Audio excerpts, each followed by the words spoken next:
child, solo parent, and hardworking mom.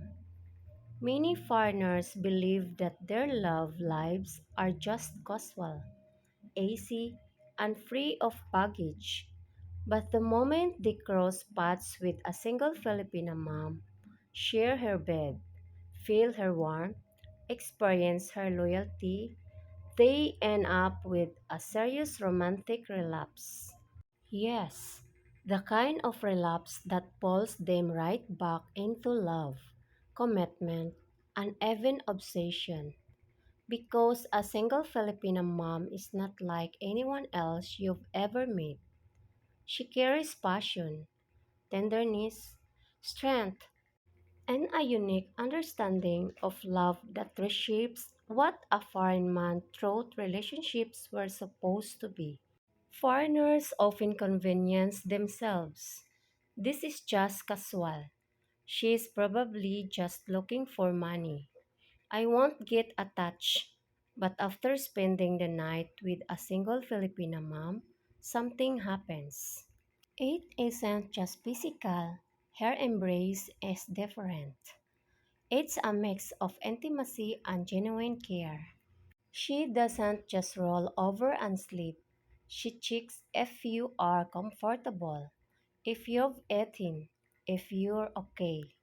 And that simple maternal instinct, combined with her femininity, sparks a romantic relapse. Foreigners aren't used to it. They come from cultures where love feels transactional. People guard their hearts with walls. Affection is often reserved or shallow, but in the Philippines, especially with single moms, affection flows naturally. They know what sacrifice means. They know how to nurture, how to laugh, how to make a house feel like a home. Even if that house is just a small rented room, that's when the relapse kicks in. They start wanting more nights. They catch themselves daydreaming about her voice. They find themselves protective, jealous, even deeply emotional. The foreigner realizes he wasn't looking for love, but love found him anyway. This relapse doesn't look like flowers and chocolates. It looks like a foreigner suddenly messaging her every morning, booking another flight to Manila or Cebu just to see her again, imagining her kids as part of his life, even if he swore he never wanted children, feeling restless when she doesn't reply right away. It's not weakness, it's awakening. The Filipino mom reopens a part of the foreigner's heart he thought was closed forever. Now, not all relapses are smooth. Some foreigners panic. Wait, am I in love again? I promised myself never to fall this hard. What about the distance, the culture, the kids? This creates tension.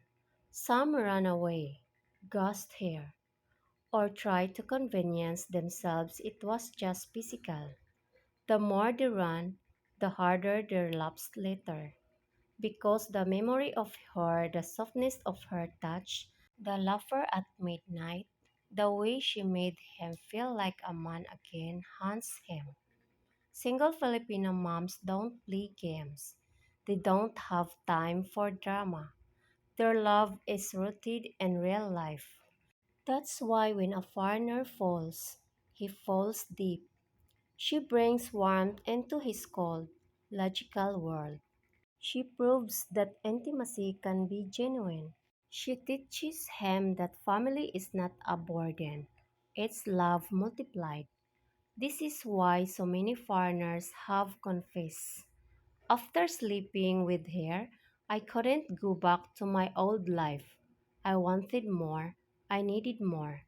Let me leave you with this. Foreigners may come to the Philippines thinking they're immune to love, immune to attachment, immune to romance.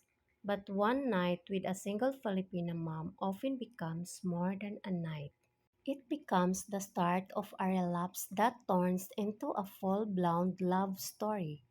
The real question is, are you strong enough to resist here? Or will you be like the rest and fall again and again and again? I will close this episode with my beginning. One night with a single Filipino mom will change you forever. Thank you for subscribing to my channel. We are family. See you next episode.